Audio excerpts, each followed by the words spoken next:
Logo quando começou esse negócio de cota, cota por conta do racismo, eu fui contra. Mas depois eu entendi, porque aí eu descobri também que eu era racista e machista. Mas eu estudei um pouco, li alguns livros. Eu também tive essa transformação. Também, né? É isso que eu falei. A gente foi criado de um jeito e aí me dei conta que não é legal assim, que não era assim.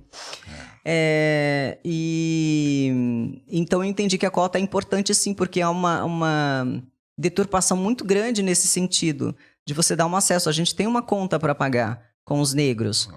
Os negros não tiveram acesso para estudar como... Eu venho de família pobre, mas eu tenho o privilégio de ser branca. Isso nordestina? Eu venho de família pobre, eu sou nordestina, eu sou mulher. Você já sofreu preconceito por ser nordestina? Já. Em São Paulo? Sério? Já. Assim, de olhar meio assim, tá, nordestina. Mas eu não falo com sotaque, eu sou branca e eu sou mulher. Então, eu tenho coisas que me favorecem. Mas você imagine uma mulher negra, pobre, nordestina. Eu não posso nem imaginar, porque eu não posso me sentir na pele dela, porque eu nunca me sentirei na pele dela, porque eu nunca passarei por uma coisa. Muito mais preconceito do que todo. A situação é muito mais difícil. Então, nós temos uma conta para pagar com a comunidade negra. E as cotas são importantes. E nós temos uma conta a pagar com a comunidade mais pobre da nossa sociedade. Ela tem que ter um atendimento ainda privilegiado neste momento em que a escola pública não acompanha o desempenho das universidades públicas, das escolas particulares, para que ficasse a mesma competição. Não é. Hoje ainda não é. Porque lá atrás era, hoje não é mais. Então a gente precisa melhorar o ensino na escola pública para que acabe cota, mas precisa melhorar o ensino na escola pública.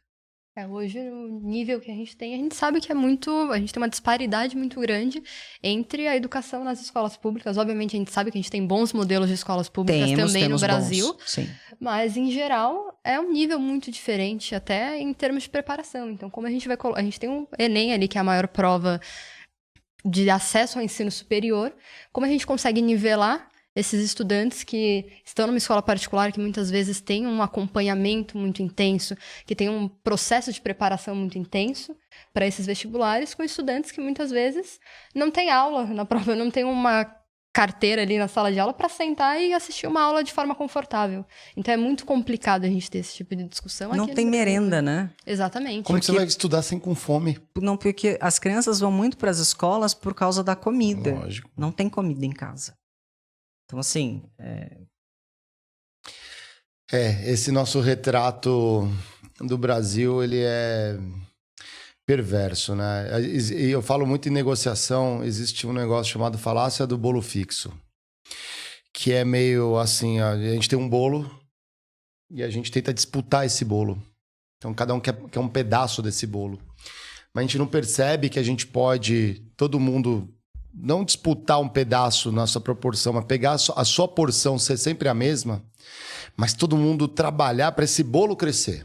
Porque se esse bolo crescer, a nossa fatia, mesmo na mesma proporção, ela vai ser maior.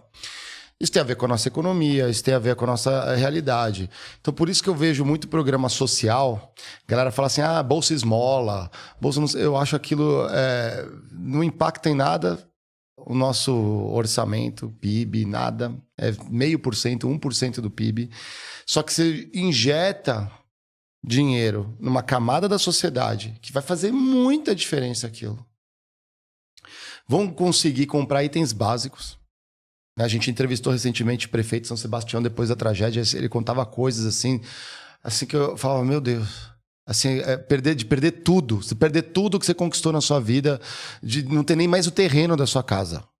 Você não consegue nem voltar, porque... Não ter água. Porque o rio formou ali um braço de rio novo, um novo meandro, e não tem mais... Não tem água, não tem toda essa catástrofe que apareceu. E assim, tem gente que vive isso, não é só num desastre. É como se o desastre fosse todo dia. Então, esses projetos sociais, falam as bolsas... Você injeta um dinheiro na economia. Você dá esse dinheiro para a pessoa, ela vai consumir. Vai comprar o arroz, o feijão. Quem está por trás desse arroz, do feijão? Quais são essas empresas? Essas empresas têm seu lucro, tudo. Para onde vai esse dinheiro? O que elas investem? O que elas compram? Como elas crescem? E é aí que está a principal articulação, eu acho. que é, puxa, isso aqui tá na mão de um monopólio. Ah, mas esse pessoal é assim que eu já escuto. Dá esse dinheiro, vai comprar tudo em cervejinha. Pois bem, você não bebe uma cerveja de vez em quando? Por que eles não podem? Mas a cerveja é nacional ou importada? Eu fico pensando aqui. Essa empresa vai mandar essas divisas para quem? Vai lá para o Panamá? Ou vai voltar para cá de alguma forma? Então tem muito acúmulo. A gente não consegue harmonizar isso, principalmente na base. Então, quando eu falo do bolo fixo, a falácia do bolo fixo, é isso. Se a gente consegue tirar muita gente de um determinado nível social, levantar, ter mais renda, esse pessoal, a economia gira. Gira-se mais oportunidades. E cidades vão crescendo. Aquela tua hamburgueria que você estava pensando em montar, se você ainda não montou nos últimos 20 anos, ainda está querendo... Pô, o que vai surgindo de cidade, novos bairros, aquela coisa. Então, assim, tudo cresce. Eu acho que os programas sociais eles devem estar atrelados a uma contrapartida do cidadão. Que é o caso da Bolsa Família em sua origem, né? Você precisa ter criança na escola. Precisa comprovar que a criança está na escola. Isso estimula a educação. Então, você tem uma coisa ali, ó, tem criança, mas ela está na escola. Está atrelado a um trabalho.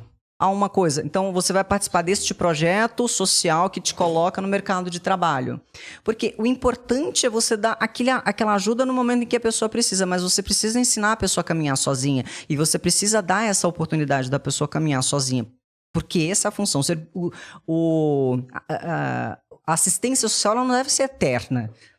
E ninguém deve ficar satisfeito de receber uma assistência social eternamente. Quer dizer, vivi a minha vida toda e não construí nada, não consegui caminhar com as minhas pernas. Isso. Ninguém quer, fica vivendo. Eu acho que é uma coisa frustrante, pelo menos eu também acho. Não, mas eu acho que ninguém seja. quer. Ninguém quer. Ninguém acha que aquilo... Imagina você poder ganhar ao ponto de você poder abrir mão de um incentivo social. Não precisa.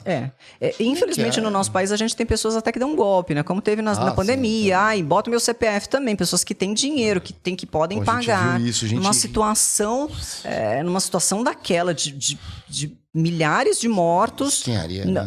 As pessoas sem poderem trabalhar. Eu lembro uma vez que eu fui fazer uma reportagem, ainda estava com restrição, e eu cheguei na rua, lá no Largo 13 de Maio, ali, sabe, em Santo Amaro, região de comércio popular, e eu cheguei lá, aí tinha um senhor lá com um carrinho de milho. Tava na restrição, não podia estar circulando. Alguém falou, vai gravar ele, vai gravar ele. Eu falei, não vai gravar. Eu falei, não vai gravar. Esse cidadão só tá na rua trabalhando e tá se arriscando. Ele tá lá com a máscara, tá com luva, ele tá lá na rua se arriscando, porque não tem outra opção. Tenho certeza que ele não tem comida para dar em casa. É isso aí. Vai comer milho. Então, assim... O próprio o estoque, não andar, é isso. Então, assim, a gente precisa ter o mínimo de humanidade, o mínimo de senso, assim... Então, assim, você tem condição, vai entrar no cadastro botar seu CPF lá para receber um dinheirinho que pode estar ajudando uma pessoa que realmente está precisando. E a gente sabe que tem muitas pessoas realmente precisando. Como tudo que a gente mostrou aqui, né? Os dados de renda per capita brasileira explicitam que tem muitas pessoas precisando. É de um egoísmo, de respeito, sabe? É pensar unicamente em si e em mais ninguém. Aí esse ser humano precisa evoluir.